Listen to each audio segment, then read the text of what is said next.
There have been a lot of individual players who really need to step things up. Murray's throwing deep. Robbie Anderson way short and intercepted.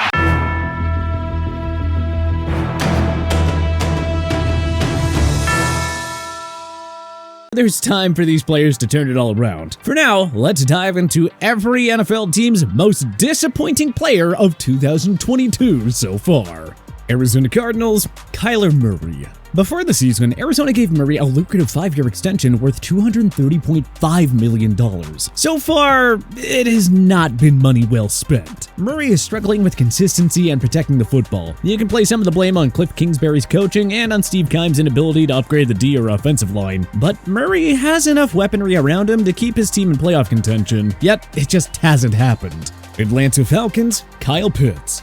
Pitts had a dazzling rookie season, racking up 68 receptions for 1,026 yards and 2 touchdowns. It's gonna take a monstrous second half for him to get anywhere close to those numbers in year 2. Atlanta has transitioned to a more run-heavy offense with Marcus Mariota under center instead of Matt Ryan, but Pitts is too talented to be a frequent non-factor. He didn't even haul in his first touchdown of the season until week 6. Baltimore Ravens, Rashad Bateman. Bateman was ruled out of the year ahead of week 9 to undergo season-ending foot surgery. It's a tough break for the 2021 first-round pick who came into 2022 with very high expectations. Truth is, Bateman just wasn't a difference maker in the 6 games he played before his season-ending injury. He caught just 15 passes for 285 yards and 2 touchdowns and fumbled the football once. Buffalo Bills, RODGER SAFFOLD. The veteran guard joined Buffalo in free agency after earning his first career Pro Bowl nod with the Tennessee Titans last season. Despite the Bills' dominance on both sides of the ball, SAFFOLD hasn't been much of a contributor to the team's success. Through the team's first 7 games, SAFFOLD had a terrible Pro Football Focus grade of 45.3, with 2 penalties committed. Yeah, probably not what the Bills were hoping for when they signed him.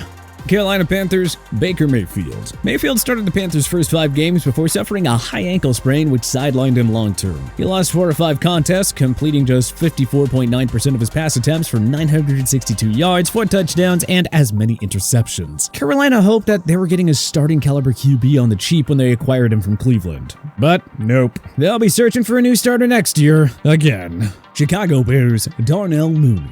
Mooney broke out for the Bears in 2021 with 81 receptions, 1,055 yards, and 4 touchdowns. But for whatever reason, a full year of Justin Fields as a starter hasn't helped Mooney improve in year 2. It's gonna take an out-of-this-world second half for Mooney to get anywhere close to his 2021 totals. Cincinnati Bengals, Joe Mixon. Mixon had a career year in 2021, racking up 1,205 yards and 13 touchdowns, helping the Bengals make a surprise run to Super Bowl 56. But if Cincy gets back to the big game in 2022, Mixon may not be the reason why this time around. Through Cincy's first 8 games, Mixon didn't have a single 100-yard rushing game, and he hit 60 rushing yards just 3 times. He did have that 5-touchdown performance in Week 8 against the Panthers, but a little more consistency would be nice. Cleveland Browns, Denzel Ward. In the offseason, Cleveland handed Ward a lucrative 5-year extension worth $100.5 million. The deal made sense at the time since Ward has been one of the NFL's top corners since his 2018 rookie year. But Ward's numbers were terrible through 5 games before he suffered a concussion that sidelined him for several weeks. Through 5 contests, PFF graded him at an embarrassing 39.8. Also, according to Pro Football Reference, Ward allowed a 60% completion percentage when targeted over those 5 games, which is not ideal for a number 1 corner. Dallas Cowboys, Dalton Schultz. A good thing the Cowboys didn't end up extending Schultz because he has not looked anything like the tight end who put up 808 receiving yards last season. With Amari Cooper gone and Michael Gallup missing time, the path was there for Schultz to build off a career year. Or I guess not. Denver Broncos, Russell Wilson. After selling the farm to acquire Wilson in a trade with the Seattle Seahawks, Denver handed Wilson a mammoth 5-year extension worth $245 million. Honestly, it seemed like a reasonable price for the future Hall of Famer who would end this team's 6-year search for a solid starting QB. But oh man, Wilson and the Denver offense have been out of sync all year long. Blame Nathaniel Hackett and the O-line if you wish, but a Wilson-led offense should not have been 31st in points per game heading into November. Detroit Lions, Jared Goff. Admittedly, we're nitpicking a bit here since the Lions' key players have all met or exceeded expectations early. Quarterback Jared Goff has had his moments, but he definitely hasn't done enough to convince the organization that he's the long-term answer at QB. Goff's stat line looks better than it is because Detroit gets a ton of garbage time points. He's not at all consistent from quarter to quarter, and turnovers remain a concern. Green Bay Packers, Aaron Rodgers. Yes, the Packers front office could have tried harder to upgrade the receiving core following the Devonta Adams trade. Then again, Aaron Rodgers has always seemed to find a way to make it work. You know, except this year. 14-6, and the Lambeau crowd booing the Packers off the field. The Packers jumped out to a promising 3-1 start, but the offense has imploded ever since. Rodgers looks shaky and nervous behind his O-line, and he is clearly lacking confidence in his receivers. Houston Texans, Davis Mills. After Mac Jones, Mills was the best rookie QB of 2021, and many thought we would see more improvement from the third-round pick in year 2. Decision-making and ball security were two of his top traits last year, but Mills has been much more careless with the ball this year. And with 2 high-end draft picks coming their way in April, you gotta think Houston will take a new starting QB with one of them. Indianapolis Colts, Matt Ryan.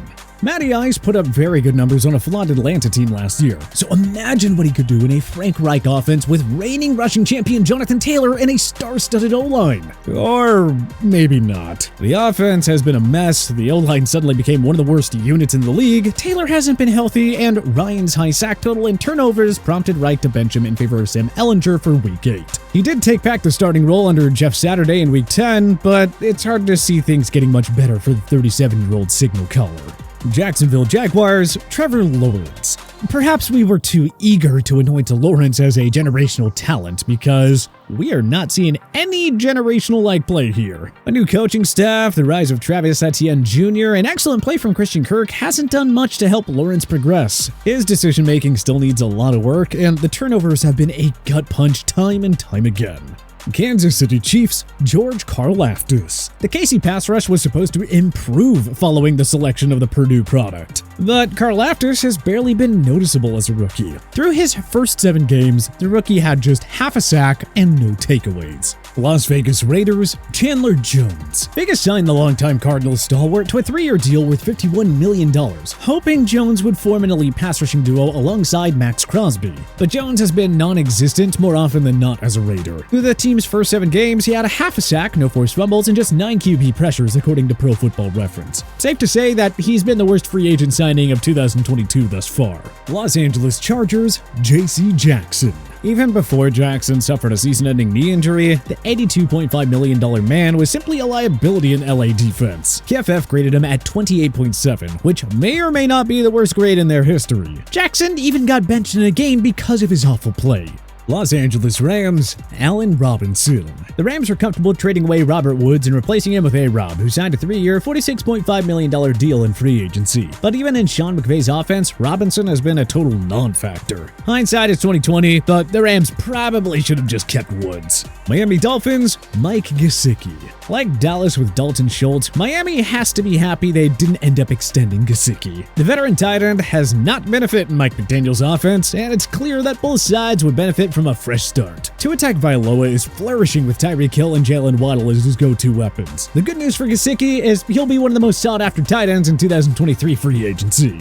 Minnesota Vikings, Garrett Bradbury. Okay, we're nitpicking a bit here because honestly, the Vikings have totally exceeded expectations up to this point. But that being said, 2019 first-rounder Garrett Bradbury still has not grown into the star that we had all hoped he'd become. And it honestly wouldn't surprise us if many looked for a new starting center next year. New England Patriots, Kendrick Bourne. Bourne had a career year for the Patriots in 2021, racking up 55 catches for 800 yards and 5 touchdowns. But he has been a total non-factor for most of the season, and it's no wonder his name constantly popped up in trade rumors ahead of the deadline. The speedy slot receiver was supposed to be a focal point of this offense, especially on third downs. It already feels like he's playing out his final season as a Patriot. New Orleans Saints, P.J. Williams. With the Saints trading away C.J. Gardner-Johnson to the Eagles, the chance was there for the versatile Williams to enjoy a bigger role in the New Orleans defense. But Williams has struggled amid an up-and-down year. Tyrann Mathieu and Marshawn Lattimore have been dominant as usual, but Williams has regressed big time a year after garnering a solid PFF grade of 70.0.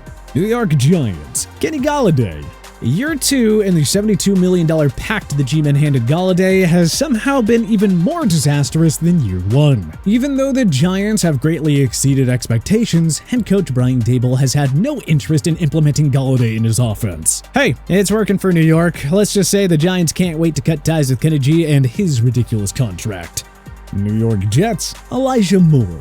It's not hard to understand why Moore sought a trade ahead of the deadline, but it's hard to understand why the Jets kept Moore even though he clearly is not a part of their long-term plans. Moore wants more targets, but Zach Wilson refuses to look his way. Describe your chemistry with Zach on the field.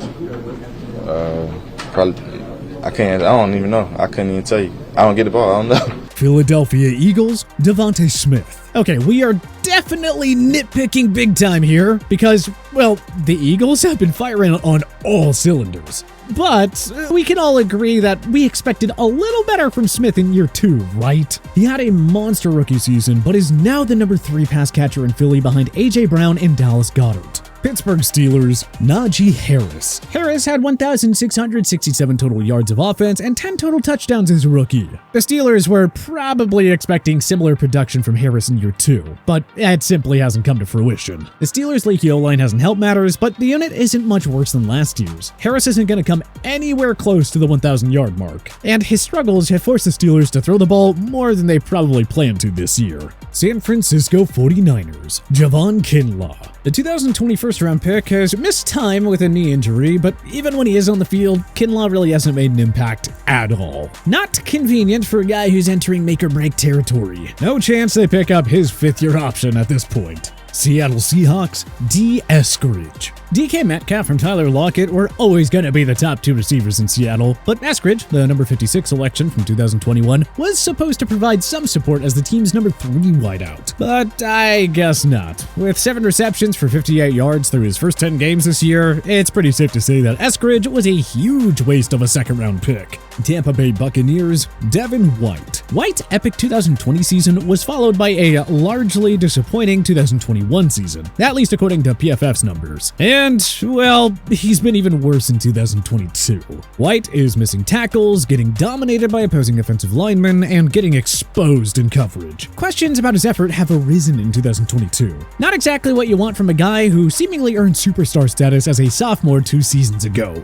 The Tennessee Titans, Austin Hooper. Ryan Tannehill usually loves his tight ends, and there was good reason to believe that Hooper would play an integral role in this offense. When Treylon Burks went down with an injury, Hooper was expected to step up in the passing game. But no, Hooper has been non-existent for most of the season. Through Tennessee's first 7 games, he averaged a career-low 16.6 yards per game and had 0 touchdowns. So much for Tannehill having a new weapon. Washington Commanders, Kendall Fuller. Fuller was once among the NFL's most underrated corners, but he's simply been one of the worst in 2022. His outstanding 2020 season that helped Washington to a surprise NFC East Division title already feels like a lifetime ago. But who do you think has been the most disappointing NFL player up to this point in 2022? Join us in the comment section below. If you like this video and learned a thing or two, clicking the like button helps out a ton. And hey, we appreciate it. If this is your first time coming around to TPS though, subscribing is a great idea because we put out videos like this every single day. But as always, thanks for watching and we'll see you guys next time.